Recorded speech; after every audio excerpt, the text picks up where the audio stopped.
Hello বন্ধুরা, সঞ্চিতা সহজ recipe চ্যানেলে তোমাদের সকলকে স্বাগত জানিয়ে আজ দেখো টমেটোর আচারের একটা রেসিপি তোমাদের সামনে নিয়ে এসেছি। এটা তো টমেটোর আচার, টমেটোর চাটনি তো সকলেই খাও, তাই টমেটোর আচার একবার এভাবে বানিয়ে দেখো, আশা করি ভালো লাগবে। আর দেখো তার জন্য আমি এখানে টমেটোগুলোকে নিয়েছি, 1 কিলো মতো টমেটো আছে, খুব ভালো করে ধুয়ে পরিষ্কার করে মুছে নিয়েছি। আর নিয়েছি কিছুটা কালো তেঁতুল। এই তেঁতুলটার মানে একটু জল দিয়ে কাঁচটা বের করে নেব। আর এই টমেটোগুলোকে একদম মোটামুটি একটু বড় বড় করে স্লাইস করে কেটে নেব।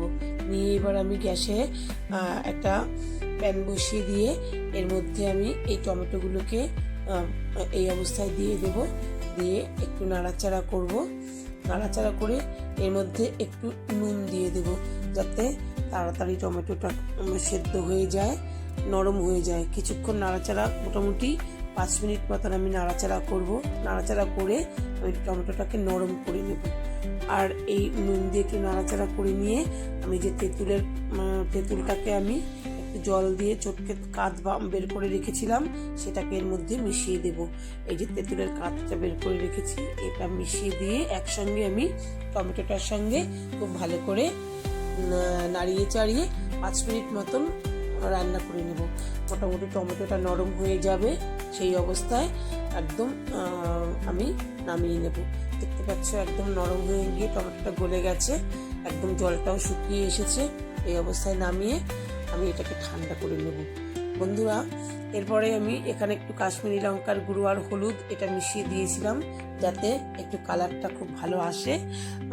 সেই জন্য তোমরা চাইলে কাশ্মীরি লঙ্কার গুঁড়ো নাও দিতে পারো, কিন্তু দিলে পরে একটু কালারটা ভালো আসবে। তাই আমি এখানে কাশ্মীরি লঙ্কার গুঁড়ো, বা তোমরা লাল লঙ্কার গুঁড়ো দিতে পারো ঝালের জন্য। আমি এখানে ঝালটা খুব বেশি ব্যবহার করিনি, তাই আমি শুধু কাশ্মীরি লঙ্কার গুঁড়োটা একটু কালারের জন্যই ইউজ করলাম। এবার আমি এটাকে নামিয়ে ঠান্ডা করে নেব। আর দেখো প্যানের মধ্যে আমি দিয়ে দিলাম প্যানটা পরিষ্কার করে নিয়েছিলাম ধুয়ে, তারপরে হাফ কাপ সর্ষের তেল দিলাম। সর্ষের তেল দিয়ে এর মধ্যে আমি কিছু ফোড়ন দেবো। এখানে সর্ষে, শুকনো লঙ্কা, মেথি আর মৌরি, এগুলো আমি ফোড়নের জন্য ব্যবহার করেছি। মৌরি আর সর্ষে নিয়েছি 1 চামচ করে, আর মেথিটা হাফ চামচ নিয়েছি। মেথিতে খুব সুন্দর একটা গন্ধ আসবে।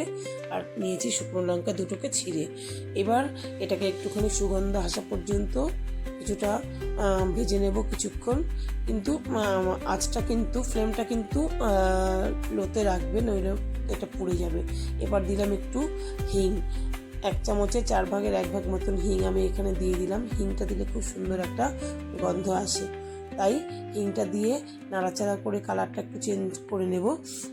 আমি এখানে বন্ধুরা রসুন দিইনি, তোমরা চাইলে এখানে কিছুটা রসুনের ব্যবহার করতে পারো। আমি নিরামিষভাবে তৈরি করছি, তাই রসুন দিলাম না। এবার দেখো টমেটোটাকে আমি পেস্ট করে রেখেছিলাম মিক্সিতে, সেই টমেটোর কাঁচটাকে আমি এর মধ্যে দিয়ে দেব। দিয়ে তারপরে খুব ভালো করে নাড়াচাড়া করে এখানে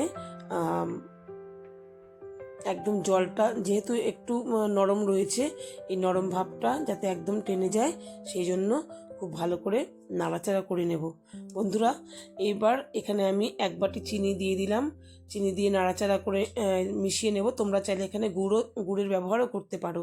আর নামানোর আগে আমি ভিনিগার আর দেইনি, যেহেতু আমি যতটুকু করেছি 1 সপ্তাহের মধ্যে আমার মোটামুটি শেষ হয়ে যাবে। তোমরা যদি অনেক দিন পর্যন্ত সংরক্ষণ করে রাখতে চাও ফ্রিজে, তাহলে তোমরা এখানে 1 চামচ ভিনিগার দিয়ে দেবে।